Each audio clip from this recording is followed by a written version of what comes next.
Department నుంచి నాగేశ్వరరావు గారిని మాట్లాడవలసిందిగా వ్యవసాయ శాఖ నుంచి కోరుతున్నాం.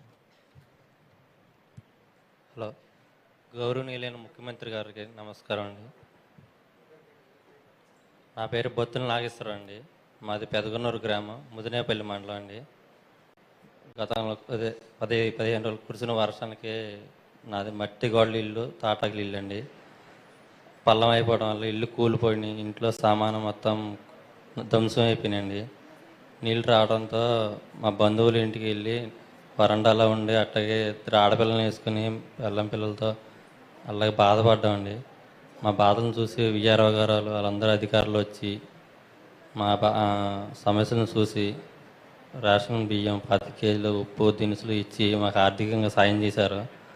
అదేవిధంగా మీరు ఆర్థిక సాయం చేస్తారని, మాకు గృహం ఇల్లు కట్టించుకోవడానికి ఏదైనా ఆర్థిక సాయం చేస్తారని కోరుకుంటూ మీరు వస్తున్నారని తెలిసి ఇంత దూరం వచ్చానండి.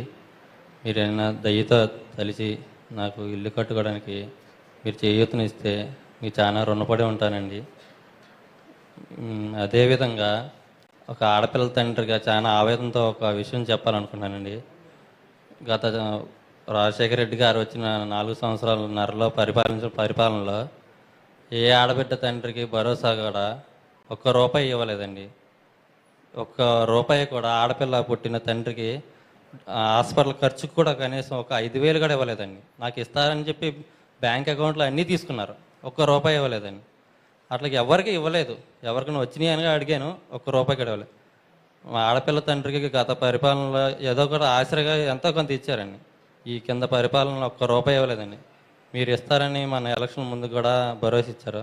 అదేవిధంగా ఆడపిల్లల తండ్రికి, నాకు 2 ఆడపిల్లలండి, ఒక ఆడపిల్లకైనా ఇదంతా ఆశ్రయం ఇస్తే వాళ్ళకి ఫ్యూచర్లో వాళ్ళ బతుకు చదువులకి వాళ్ళకి చేయూత ఇస్తారని పాదాలు వందరించి తెలియజేసుకుంటున్నాను. ఆడపిల్ల తండ్రి నాకు ఒక్కడికే కదండి, ప్రతి ఆడపిల్ల తండ్రి కూడా ఎంతో కొంత భరోసా మీరు ఇస్తారని మనస్ఫూర్తి